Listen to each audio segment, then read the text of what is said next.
ఇంకెరోజు అయితే 25వ తేదీ జూన్ నెల 2024 మంగళవారం. ఇంకెరోజు మనం మదనపల్లి మార్కెట్లో టొమాటో స్టాక్ అంటే దిగుమతి ఎలా వచ్చింది మనం ఎవరిలో తెలుసుకుందామండి.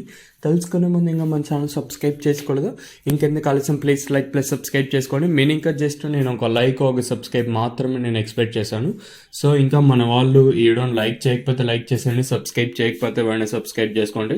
మనమైతే జస్ట్ ఇంకా 26,000 మంది సబ్స్క్రైబర్స్కి అయితే చాలా దగ్గరగా అయితే వచ్చాము. సో ఇంకా లైక్ చేయకపోతే లైక్ చేసేయండి, సబ్స్క్రైబ్ చేయకపోతే వెంటనే సబ్స్క్రైబ్ చేసుకోండి. మనమైతే 1,00,000 మంది సబ్స్క్రైబర్స్ చేయాలనుకుంటాము. సో ఇంకా లైక్ చేయకపోతే లైక్ చేసేయండి. ఇంకా అడోషన్ కోసం తెలిసిందే కదా, మదనపల్లి మార్కెట్ సుమారుగా ఒక 29, 31, 32, 33 అయితే ఉన్నాయి. మనం ముందుగా టీవీఎస్ మండి లైన్ మొత్తం మాట్లాడుకోవాలి. ఇక్కడ చూసుకున్నట్టయితే ఎంతో పోల్చుకుంటే మళ్ళీ దిగుమతి అయితే పెరిగింది.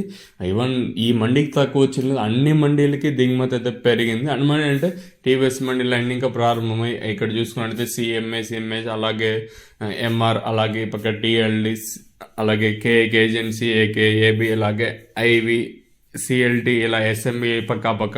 సో ఓవరాల్గా చూసుకున్నట్టయితే జేకే ఇలా చూసుకుంటే దిగుమతి అయితే పెరిగింది. ఎవరికి దిగుమతి అయితే తగ్గలేదు. ఓవరాల్గా చూసుకున్నట్టయితే దిగుమతి అయితే పెరిగింది. అలాగే జీపీఆర్ అలాగే ఎంఆర్ఎం మండి లైన్ మొత్తం చూసుకున్నాం, దిగుమతి అయితే పెరిగింది. మరి కొత్త కాయలు ఏమన్నా ప్రారంభమయ్యాయి? ఇక్కడ పెద్ద క్వశ్చన్ మార్క్ వచ్చేసి ఇదే అండి. మ్యాక్సిమం స్టార్ట్ అయినా ఆయన అంటూ ఉన్నారు. ఈవెన్ నిన్న కూడా నేను 2-3 వ్యాపారస్తులని అడిగాను. అలాగే నేను మదనపల్లి మార్కెట్లో కూడా నేను చాలాసేపు ఉన్నాను.